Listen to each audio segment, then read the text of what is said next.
Hi researchers, this video is going to show you how to save a picture and then insert it into your Word document, and a little bit of how to search a picture using our picture database. So as you can see, I'm at a point where my Word document has text boxes in it, but now I want to add pictures. So you might have already collected some pictures, but if you haven't, here are the steps. You're going to locate pictures online that you think will be helpful. They can be from any of the web resources or from encyclopedias. So just to show you how it works, I'm doing a search on a topic in WorldBook, and I've located a picture that I think I want to include in my final project. So I point to it, right click it, and save image as. Now, one of the things I forgot to tell you is that you need to make sure you have an understanding of where your library folder is. Mine's on my desktop. I think yours might be within one of your drives, but make sure you know where that is before you start, because you're going to want to save your picture there by making sure that it's open and by naming it something that will help you find it later on. So now that picture is in that folder.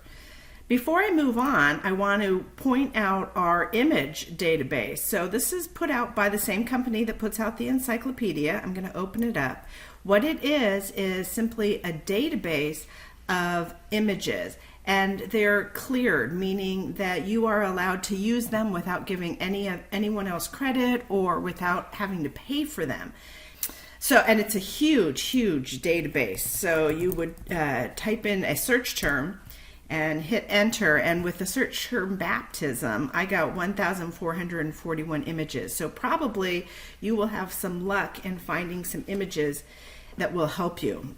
To download or save from Britannica Image Quest, just click on your picture. It gets a little bit bigger, and again, there's a couple of different ways to do this, but I think the easiest way is to right click, save image as, make sure you're in the right folder, and title it so that you can find it later, and save. So let's move on. I'm going to open up my double page spread. So now it's about adding the pictures, and it's super easy. You're going to go insert to picture.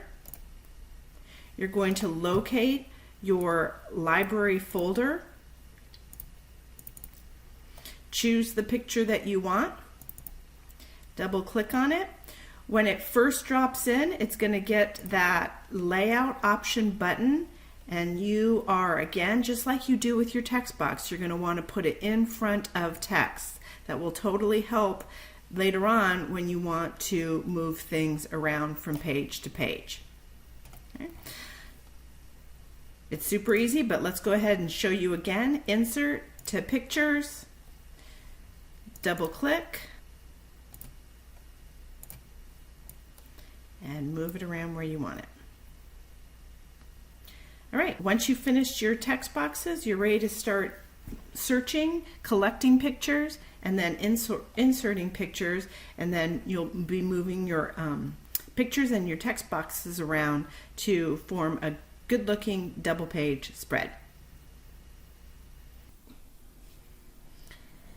And here you see my final two-page spread, and I followed all of the rules of design. I have alignment. There are things that line up.